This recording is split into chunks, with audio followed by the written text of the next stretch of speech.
Hello, hello, hello. Sorry if I sound a little tired during this video. I very much am. So 2011 KLR650. I should mention that it's probably in the title, but I did this 2-up on the Continental Divide with my girlfriend. We didn't do the whole Continental Divide. We did our own little trail bit. If I want to do an overlay, but that's editing. But basically, started in Tucson, went to New Mexico to the bottom of the trail, went all the way through New Mexico. We had a little bit of an issue, a couple issues I'll explain. And then we decided just to go to Salt Lake, stay with my parents for a little while until we fixed everything up. And then we went up to Yellowstone and the bottom of Montana, took the trail down through Wyoming and Colorado, and then jumped back over to Arizona and just took basically highways back down. So just from the outside right now, I'll show you before I remove the luggage is all the luggage we have. So these are SW Motec crash bars and the pannier racks, and the two, I don't know what size these are, just aluminum luggage boxes from SW Motec. They're the Trats, TRAX. I'm not sure if that's what it is or not, but came on the bike and we used them the whole time. Both of them were pretty much full the whole time.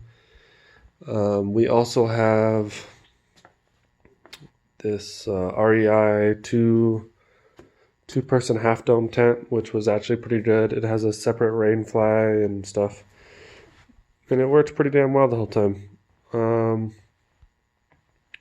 Just this wet bag, so we kept some clothes in there if we needed them. We each had our own. So this was like emergency clothes, like cold stuff and wet stuff. In here we had our big ass sleeping bag as well as our own little clothes bundles, and we moved stuff around from box to box sometimes if sizes changed. But we also brought a blanket and a couple other miscellaneous stuff in there. And bike cover, that came in handy. If you do this, absolutely bring a bike cover so when you go inside, you don't have to worry about people stealing shit out of your tank bag. That's another thing. Brought a tank bag, which came in very handy. So, yeah. Oh wait, one more luggage. Right in the middle right there. That's the Harbor Freight knockoff of, what are those boxes called? I can't remember, but that's the 3800 model. Um, it's a knockoff Pelican case is what it is, and it did fantastic. So I'll pause it real quick and take the luggage off. Well, the video got stopped, so I'm gonna have to do a little bit of editing anyways. But there's everything that we strapped to the bike. We had to take all that off sometimes. We got a hotel a few nights, and all that had to come off and come up to the hotel. It looks like a lot, and it kind of is. The most difficult to strap on was this because we used rope to hold it on, but the cases are super easy, just one key. They unlock and slide right off on these little bags. I'll show you that later, but so let's just start from the front and go back basically. We started the trip with Kenda K270 tires. This is the one that I put on there right before the trip. It has about 37, maybe 3,800 miles on it, and it looks fantastic. Did well. I really have no complaints. Obviously, it's a compromise type of tire. It doesn't do fantastic in either condition, but it handled the road just fine. Never had an issue with it on the road. It got a little slippery sometimes off-road. I dropped the pressure in both tires, and really no issue with the front one. That's not a K270 on the back, and I'll tell you why in a minute. But upgraded to a Tusk 320 mil brake, did fine, no complaints. New fluid in the lines, that did great. I put some auxiliary lights on the forks. I didn't paint the brackets, I should have. I knew they were going to get rusty, and they did. They worked great.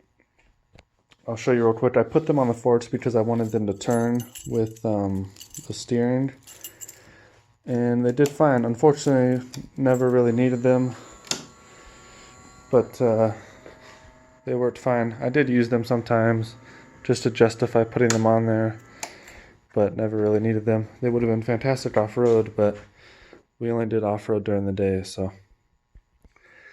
Since this is right here, I'll just explain it anyways. This is the doohickey, you know, it gets replaced. This is the original one. The Eaglemite one is already in there, and it worked great, I guess. When I replaced that, the spring was, everything was still intact in there, but I went ahead and did it. It was at 19,000 miles, and it was not too bad of an install, but yeah, went great.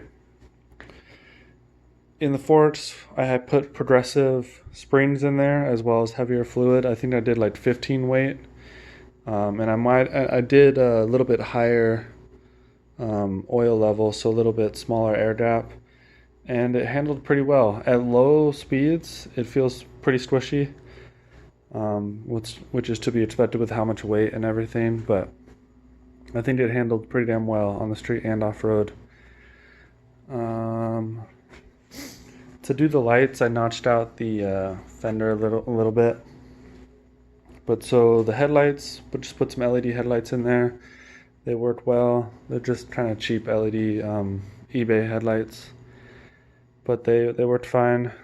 They don't aim where I would want them to, and I didn't see any way to adjust the headlights on the KLR, but they worked. The screen is aftermarket, I believe. It came on the bike. You can see the mirror already knocked out a chunk of there that was like it when I bought it. It worked pretty well. I would have liked it to be more upright and a tiny bit taller for the sections that we did highway. But I have a rag in there to keep it from wiggling too much. I'll show you that in a second. Tool tube made out of 3-inch PVC, cut to the length I needed, and these little inspection caps put on there. Worked great. I used it a few times. I originally had hose clamps on there. I think I had three or four hose clamps on there, but the ones that I always strapped to the top, they broke, and it happened a couple times. So eventually we just got some extra paracord and tied it on just as a safety net, because these two stayed intact just fine, but just wanted it to be safe. I didn't want that to fall off and go into the rear tire. That would have been pretty bad.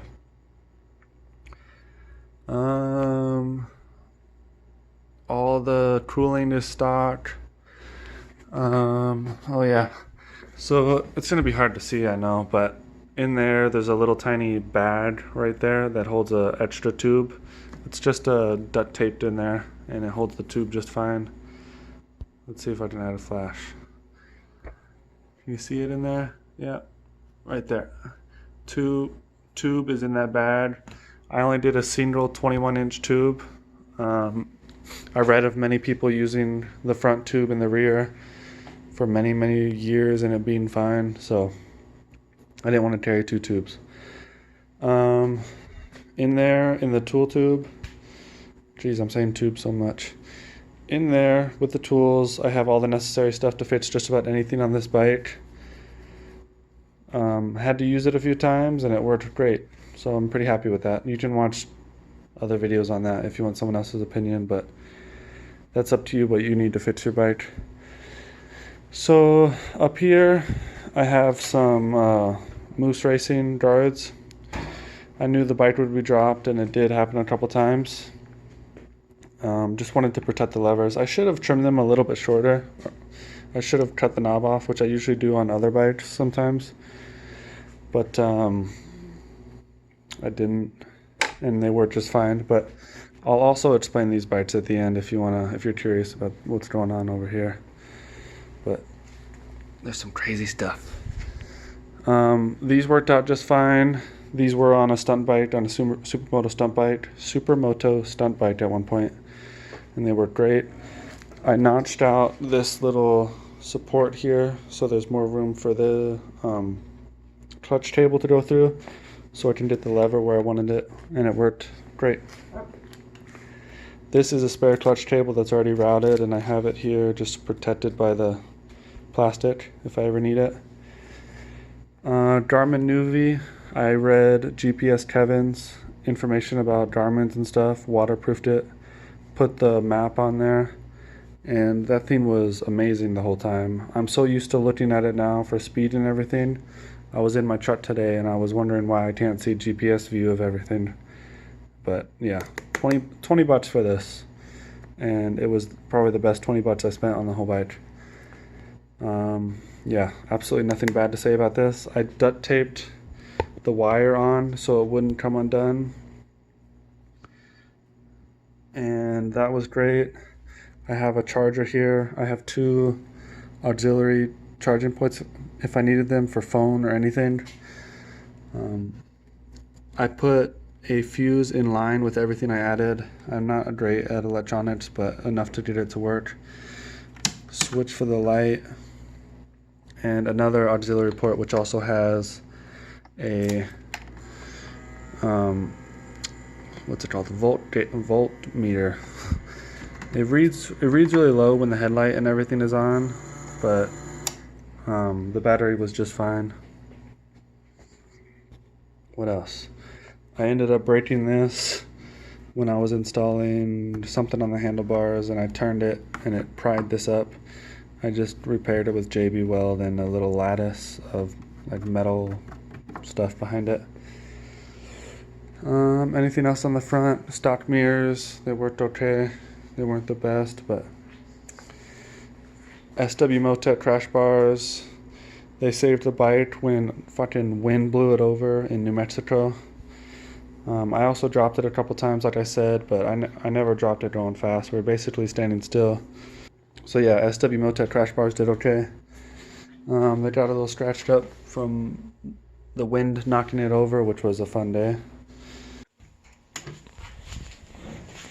After watching this video, I forgot to mention 2 big things. The bottom one was the skid plate, which is very, very necessary. You can see that one took a huge hit right there.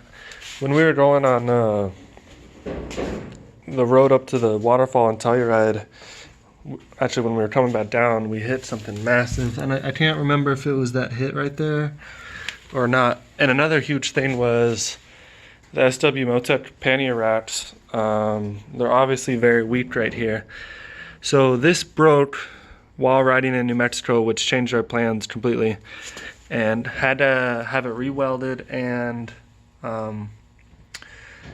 we went ahead and gusseted it for extra strength. If you're gonna look, before I bought it, the other side already happened that way, where it already broke, it got re-welded, and someone already added the gusset. I bled the brakes, front and rear, they did fine. Anything else? I should talk about these. Pivot pages were already added when I bought the bike. They were fantastic. Have no complaints at all. The only complaint I have about the foot controls is the shifter, which you guys already know if you have a KLR. It's garbage and it's way too short. It needs to be like out here, but I got it in a position where I could make it work and it was okay. I put a manual petcock to avoid any other problems I could have. It did great. I actually extended the reserve tube a little bit, and it ran out of reserve. It ran out of regular pickup at about maybe 4.2, 4.5 gallons. I can't remember. So that way I have plenty of reserve if I need to find gas somewhere. Gas mileage, we got about like 55 on a good day off-road, and then highway gas mileage was pretty terrible, above 70, but if I stayed below 70 we would get in the 40s somewhere. That's everything up front. We never had any issues with any of this. Yeah, so I'll just move back. It came with an aftermarket seat. I can't remember what brand it is, but it's the one where it has a valley in the middle. I'm not sure about how comfortable that would have been by itself, but the cover was a little messed up, so I decided to just put this thing on there, which was, I don't know, it's okay. It's like a Coleman something or another. I can't remember. I've seen a lot of people put it on their seats though. For my girlfriend, I wanted her to be extra comfortable because, I don't know, I just didn't want her to hate life on the back of the bike. So we added this seat cover well before we left, tried it out, and it was pretty good. We added Velcro so it would stay in place and tied it on with this thing that's actually sewn into the cover. Also, we did a heat shield for her. I built a little heat shield so her leg wouldn't get all hot, because with the number plates on the sides it would push her boots too far out, and we didn't want her feet popping off of these little tiny pegs. So I think that's all on the main body. I did a air filter cover, which I never took off. I probably should have taken off about halfway, but ran perfectly, have no complaints. Here's a little bike stand that I built out of an old crutch because I get hurt quite frequently and had a few of them hanging around. It worked flawlessly. You just cut the bottom of the crutch off and you have an adjustable bike stand.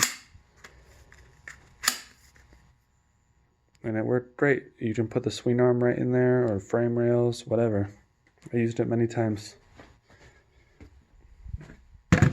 So the rear tire, we started with a K270 Kenda, but the lugs in the middle started to peel. They started to crack and peel. Well, they didn't peel yet, but they were about to.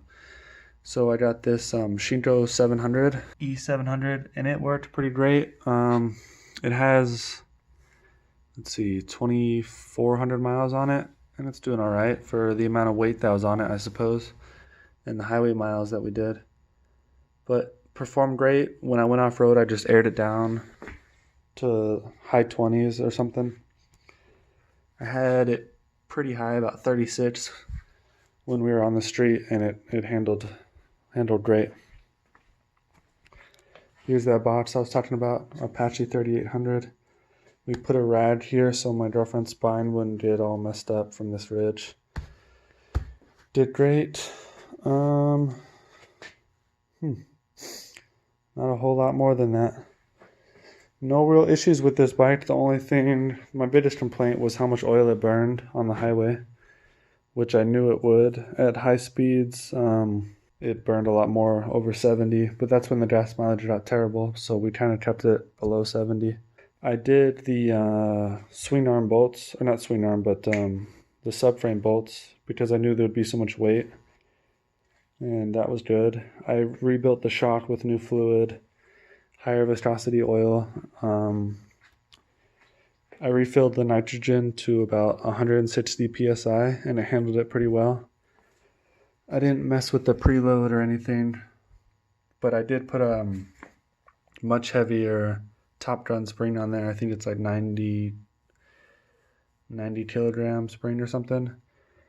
Oh yeah, we were supposed to go to the Grand Canyon on our way back, but we skipped it because the chain was looking a little rough. I didn't do the amount of maintenance on it that I should have. I only cleaned it like twice. Should have done that a lot more while we were going off-road especially. So there's some very tight spots on it and some very loose spots, as you can see. So that chain is absolutely toast. It's missing some O-rings, and I just didn't want to add extra miles that we didn't need to do. We'll go back to the Grand Canyon eventually.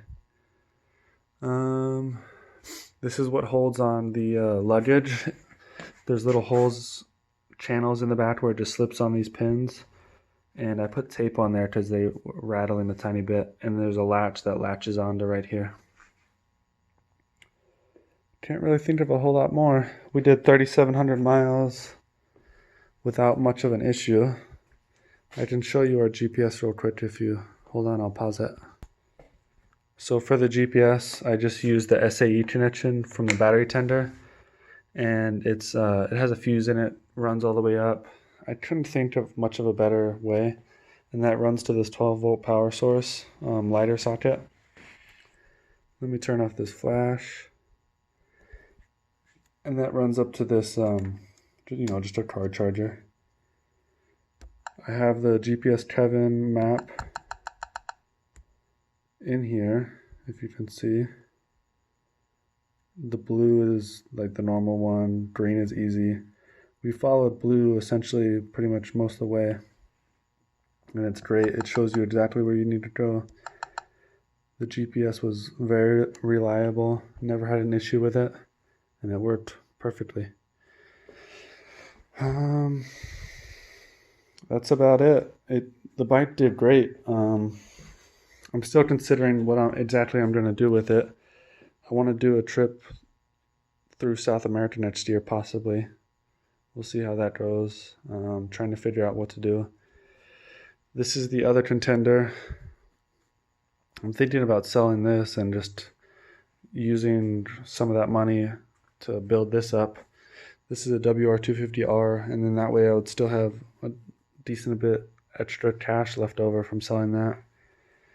WR250R, not much to say about it. It's very stock. There's a set of Supermoto rims for it. Here's a FZ07 that I built into a stunt bike, but haven't got to ride it much. Always waiting for parts.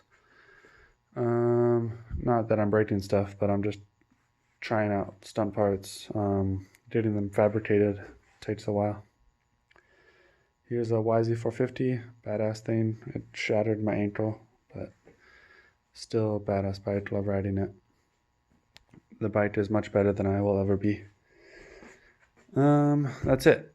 You guys, I made this video way too long. Holy shit! But yeah, have fun. Safe travels.